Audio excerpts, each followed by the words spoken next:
Good morning, everyone. It's Karmle, your Cape Cod psychic, here to have a chat with you here at the end of summer on Labor Day weekend. It is Monday, Labor Day 2011. My prayers and thoughts go out to those of you who have lost loved ones in the Hurricane Irene storm, and for those experiencing the same from Tropical Storm Lee. I predicted 3 hurricanes coming up the eastern seaboard. We'd have one of the 3 now, and I do know that this is one of the stronger ones. So the next 2 will be, one of them will be much lighter than the other one. And for those of you who were prepared, I take my hat off to you and say thank you so much for listening to whoever it was that suggested you have your emergency preparedness kits ready. I would also like to thank the Weather Channel, msnbc.com. They are in collaboration with each other, one owned by the other. You did an excellent job in communicating and preparing everyone, excuse me, for Irene and for Lee. For days and days ahead of when these storms hit, you talk to everyone about preparing to leave if you have to, have your kits ready, have your meds ready, have your contact numbers ready, have a place for your pets to go. It was absolutely fabulous to see how well everyone was prepared. I live here on Cape Cod. Although we got hit by some very strong winds, we did not have the rain, therefore we did not have all the problems that the center of New England and the Northeast and up from North Carolina did. For those of you that were ready, the evacuations that were done very, very well. My hat goes off to the mayor and governor of New York and New York City. You did a great job evacuating the battery. People listened, they left. That was excellently done. And people returned. And even though somebody's always going to complain about why did we have to do it, the best thing about this is we know the system works. We know what the emergency management people had in place works. So kudos and blessings to all you first responders and to your emergency management people for the plans and the work that you did throughout this time and you continue to do. Here in New England, it is a beautiful, beautiful weekend, and we know that the remnants of Lee are on their way up, that they're already in the Pennsylvania area, and we are going to feel them here in New England on Tuesday and Wednesday. So for that ground that is saturated, the trees that are down, please everyone, heads up, be aware of what's going on. We know that we have 2 more storms coming our way. We know, I do believe Katia will not be a direct hit, but her winds and waves from her will be felt here in New England. So I do feel that this may be the least strong of the 3 storms I spoke of. I do not feel that Lee is to be considered a hurricane or tropical storm for us, that there is one more. And I keep getting information about being later in September, early October, and we'll see how this comes out. So far, these predictions have been right on. I did want to talk to you a little bit about the economy in speaking with my guides just a few moments ago. And I do want to let you know this is the 4th attempt at recording because they kept getting my attention by, as they say, messing with my camera and making things happen. So I know I'm on the right track because things are working well now. So I did want to talk to you a little bit about the economy and where things are going. I did mention that we would have a very slow, if any, recovery over the next 2 to 3 years. We are seeing that happen, and I'm going to be very strong in my next statement. It is the fault of the financial and banking industries that brought this recessive, depressive economy along by giving out loans that were not secured, that were not given to people who could afford them, and crashing the mortgage industry. It is still the banking and financial institutions' problems for this economy. Loan modifications are not being processed in a timely manner, and the ones that are given out, some of them are true loan modifications, others are not. The banking and financial industry need to stop being so greedy with their money that they want to put in their own pockets and need to start helping the American people with mortgages who need help.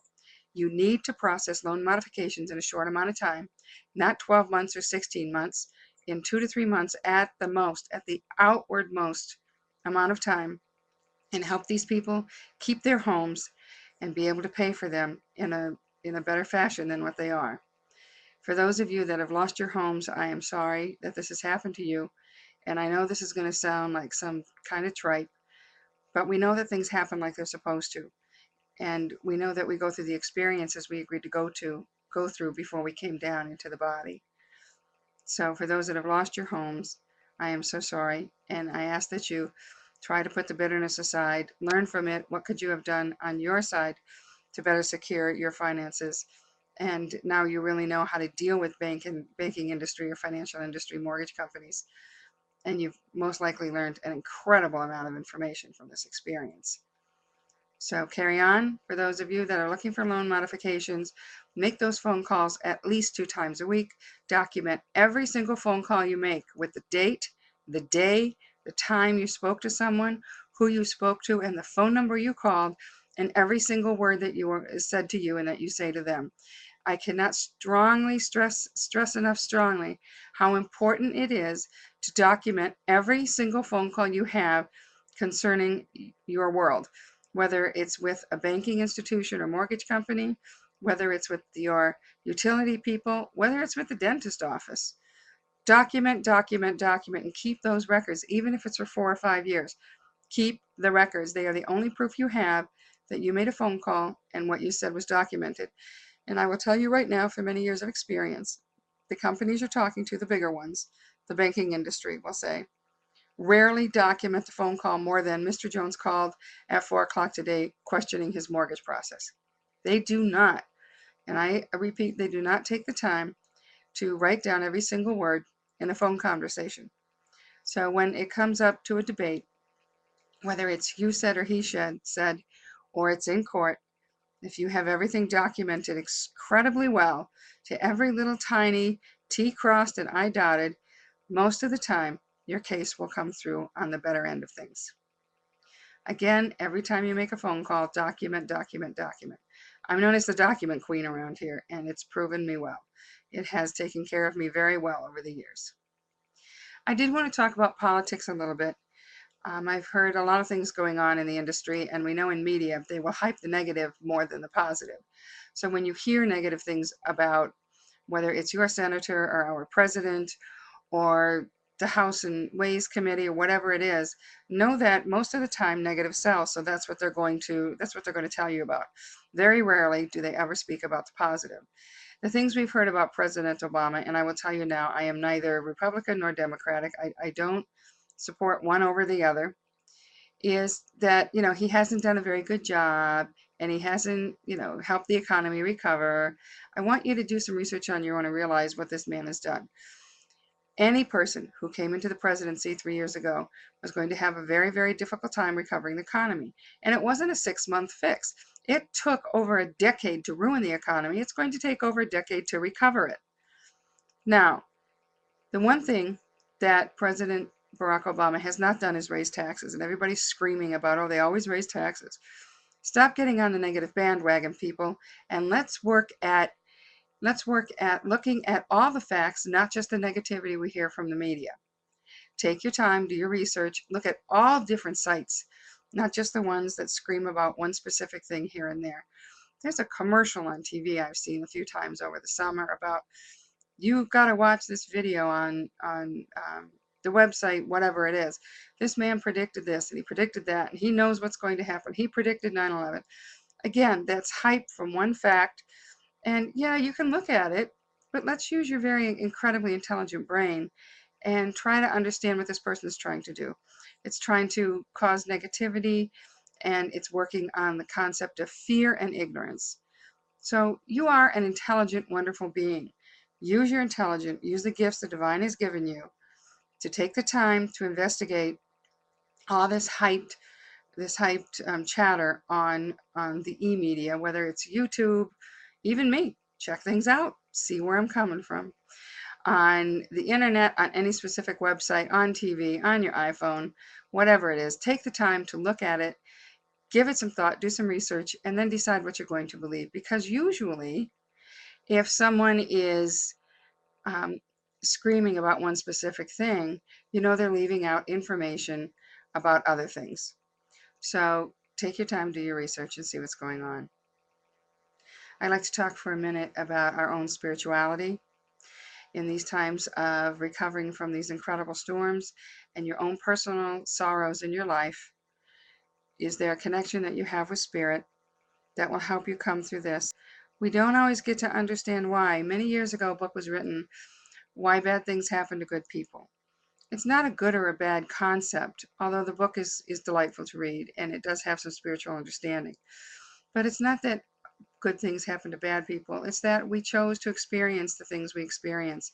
And what are we going to take from it, and how are we going to learn from it? So for those of you experiencing personal sorrows and sadness at this time, I encourage you to look beyond yourself and look into the divine, look into your God or your Allah or your Jehovah, and look to the divine and ask for guidance from your spirit guides or the angels or whoever it is you talk to, and ask them to help you carry on and learn from your experience. We are not always going to learn why, but if we can accept what's happened, we don't have to approve of it and we don't have to like it, but accept that it has happened and see if you can't find some positive in it and go forward from it and learn from it, then that tragedy, that sorrow has come about in a better way. And yes, I am not a cold-hearted person. I miss those that have crossed over, that are the ones that I love, or the critters that I love very much. I miss their physical presence. And I do talk to them, and I do hear from them from time to time on a regular basis. But I still miss the physical essence of giving them a hug, or sharing a meal with them, or talking to them on the phone. So yes, it's hard for me just as well as it is for anyone else. And yes, I am a psychic medium, and I talk to those on the other side.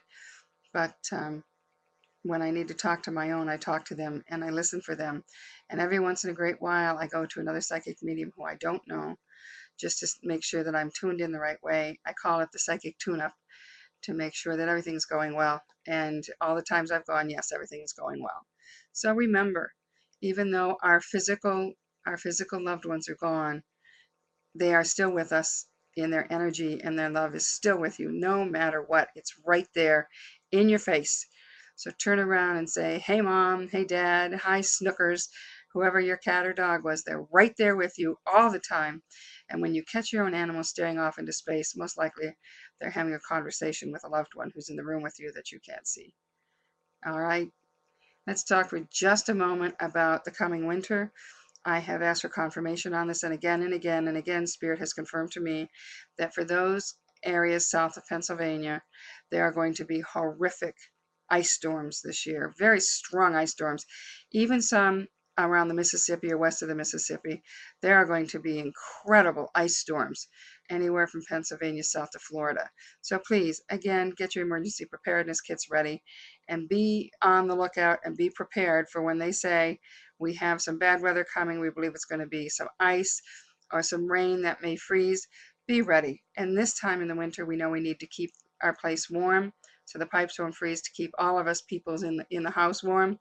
Remember, do not use gas-fired space heaters, propane space heaters. There's nowhere to vent the fumes, and you can die from intoxication from the carbon monoxide fumes. So if you have a fireplace, use it. Do what you need to do to be prepared for the incredibly strong ice storms that are coming this fall. That's about it for now. I will be back in just a few weeks or a few days. There's more information about the blizzards out on the plains that are going to hit, and in the areas of Denver and Kansas. Those blizzards are going to be incredible, like nothing you've ever seen before. I'm running out of time. I will reconnect with you again soon. Thank you very much. I'd like to thank everyone who's called me from the West Coast, west of the Mississippi. I really appreciate your calls. I'm sorry I am not set up to do phone readings at this time. If you keep asking for them, I'll see what I can do. And to those of you who have subscribed to my channel and sent comments, blessings to you also, and thank you so much. I do appreciate your comments. As far as the Gulf Coast, you've got 3 more hurricanes coming your way. That's a quick one from the guys right now. Take care, everyone. Blessed be.